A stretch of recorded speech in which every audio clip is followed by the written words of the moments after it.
සසම සස බෙයා කෙනෙක් කවුද අපි එහෙනම්? මෙච්චර කාලෙකට බෙයාස්ලව හුරතල් කරපු ඔයාලට ඔන්න දැන් දිල් නිෂ්පාදන අපෙන් රස කරලා කන්න පුළුවන් බෙයාස්ලව ගන්න පුළුවන්.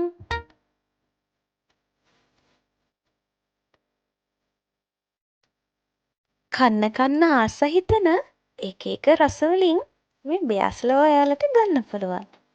ඔයාගේ ආදරණීයන්ට ගිෆ්ට් කරන්න අලුත් අයිටම් එකක් හොයන කෙනෙක් නම් ඔයා මේ අයිටම් එක ඔයාටම තමා ගැලපෙන්නේ. try කරලා බලන්නකෝ. වැඩි වියදමකුත් නැතුව අමුතුම විදිහේ ලස්සන gift item එකක්. සහ sweet item එකක්.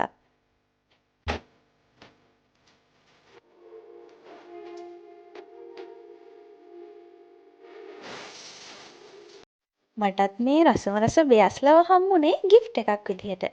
ඉතින් ඔයාටත් ඔයා ආදරය කරන කෙනෙක්ට gift කරන්න හොඳයි කියලා හිතෙනවා නම් මේ sweet බෙයාස්ලව මම මගේ කැටලොග් එකට ඇඩ් කරලා තියෙනවා. ඔයාටත් පුළුවන් අපෙන් දැන් රසම රස බෙයාස්ලව ඕඩර් කරන්න. මේ වීඩියෝ එක ඔයාට වැදගත් කියලා හිතුණා නම් සහ ගන්න දෙයක් තියෙනවා කියලා හිතුණා නම් ඔයාගේ යාළුවන්ටත් දකින්න අනිවාර්යෙන් ෂෙයා කරන්න අමතක කරන්න එපා. මම නම් දැන් රස බැලුවේ ස්වීට් බෙයා කෙනෙක්. මේ වගේ තව අන්කොමන් අයිටම්ස් ඔයාලට සෙට් වෙලා තියෙනවා නම් පහලින් කමෙන්ට් එකක් දාන්නත් අමතක කරන්න එපා. අදට ගිහින් එන්නම්. හැමෝටම සුබ දවසක්.